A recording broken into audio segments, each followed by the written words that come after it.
Hi, Mr. DeCoco here with video lesson number 23 for Tuesday, June number 9th. Last lesson, you learned about two things mostly, two laws, the Fugitive Slave Act and the Kansas-Nebraska Act. You learned that the Fugitive Slave Act was a law that enraged the North.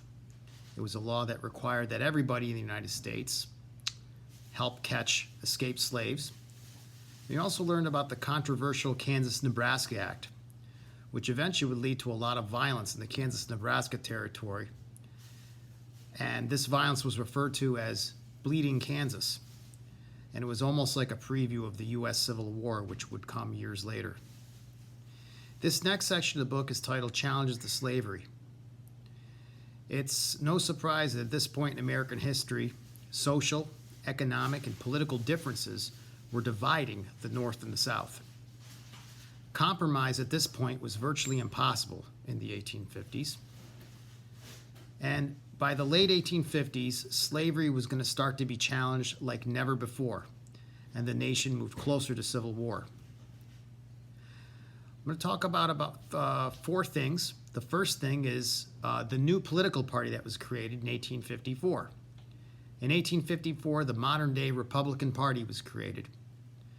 The party's primary platform, a platform is something the political party stands for or wants, was to stop the spread of slavery.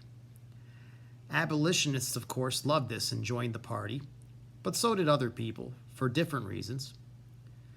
But one thing was certain, there was almost no members of this political party and no support for it in the South. This was a northern political party.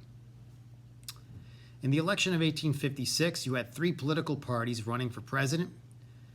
The Democratic Party backed James Buchanan. The brand new Republican Party backed John Fremont. And the Know Nothing Party, which was the anti-immigrant party, backed Millard Fillmore. Democrats ended up winning the election. James Buchanan won the entire South plus a couple northern states. He was from Pennsylvania. And the reason this election is important is because it was the first sectional election, meaning that people pretty much voted according to where they lived. The next thing I want to mention is the Dred Scott court decision. Dred Scott was a slave whose owner moved from Missouri, a slave state, to Illinois, a free state, and then later on to Wisconsin, a free territory. Dred Scott and his owner moved back to Missouri, but when they moved back, Dred Scott's owner died. Dred Scott said that he should be free. He claimed that since he lived in a free territory and a free state, he should now be free. Courts couldn't decide whether or not Dred Scott even had a case or whether he was right or wrong. So the case kept getting kicked up to higher courts until it went all the way to the U.S. Supreme Court. And in 1857, the U.S. Supreme Court made a decision, which would go down in history as perhaps the most controversial U.S. Supreme Court decision ever made. The court decided that slaves are property, not people. And since Dred Scott was property, he shouldn't even be in court. Furthermore, they said, because he's property, when a person moves with their property, in this case Dred Scott, it doesn't matter where they live. Their property doesn't all of a sudden become, say, illegal or get taken from them. So property is property, they said, and basically the ruling sided totally with the South and was totally against what many people in the North were saying all along. So reactions to the case were quite strong. In the North, people were horrified. Many Northerners feared that all the anti-slavery laws that had been passed since really after the War of 1812 would start to be changed and overturned by being called illegal. The South was extremely happy. In fact, they thought that this case proved to everyone in the United States that there was nothing wrong with slavery, that it was a property issue, and that slavery should be allowed to be legal anywhere, and that this court decision basically said you can't ban slavery. Next thing I want to mention is the Lincoln-Douglas debates. Abraham Lincoln and Stephen Douglas were two men running for Congress from Illinois. Douglas was a Democrat. He was very well known and a powerful speaker. Lincoln was from the New Republican Party. He was unknown. He also, though, was a good speaker, although soft-spoken. Both men were lawyers, although Lincoln came from a very poor background, and he suffered some hardship throughout his life. During the debates, slavery was the main topic, and both candidates were asked questions about slavery and their views on it and how they would solve the problem. Stephen Douglas said that slavery was something that people should be able to vote on. We call this popular sovereignty. Now, one thing to keep in mind is that both these men were referring to slavery in new territories and new states, not in states that already were there. So neither men wanted to spread slavery or make slavery illegal anywhere in the United States where we already had states. They were talking about the new states being added and the new territories. So it's important to keep that in mind. So getting back to Douglas and Lincoln, Douglas wanted people to vote on slavery, but Lincoln did not say that. Lincoln said slavery is morally wrong, and because it's morally wrong, it should not be supported in any new territory, in any new state. When asked what he would do about the states that already had slavery, Lincoln gave a very honest answer, saying that he really didn't know how to handle that at this point. But all he could say was that slavery was wrong. When the election finally occurred, Douglas won very, very closely. It was a very close election.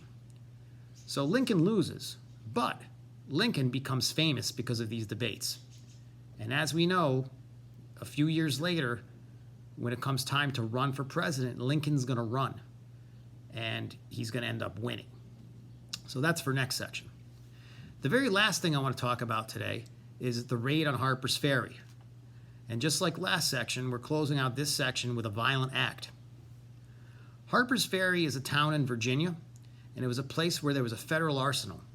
The U.S. military stored weapons and ammunition there. John Brown, a radical abolitionist, who I had mentioned in the last section, who was involved in violent acts in Bleeding, Kansas, he decides that it would be a good idea to raid the arsenal and steal the weapons. He wants to give all the stolen weapons to slaves of the South and start an enormous slave revolt to free the slaves. He finds about 17 guys, 4 of which are his sons, to go along with this plan, and he does raid Harper's Ferry with the men. But the attack is a failure.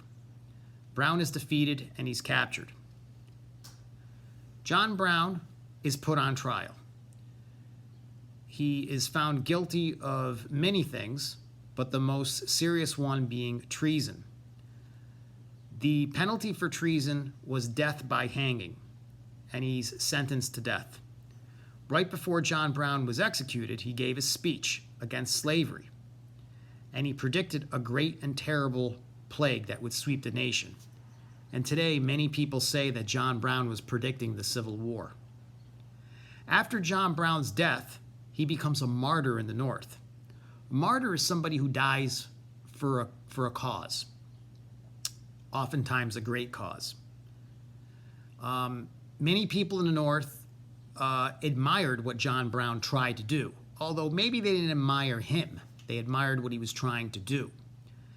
This was highly misinterpreted in the South.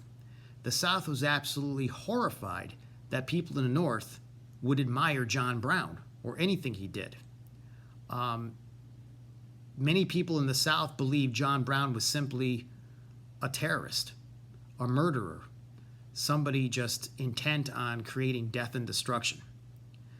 The South eventually starts to think that most people in the North are like John Brown and are crazy and are willing to resort to violence.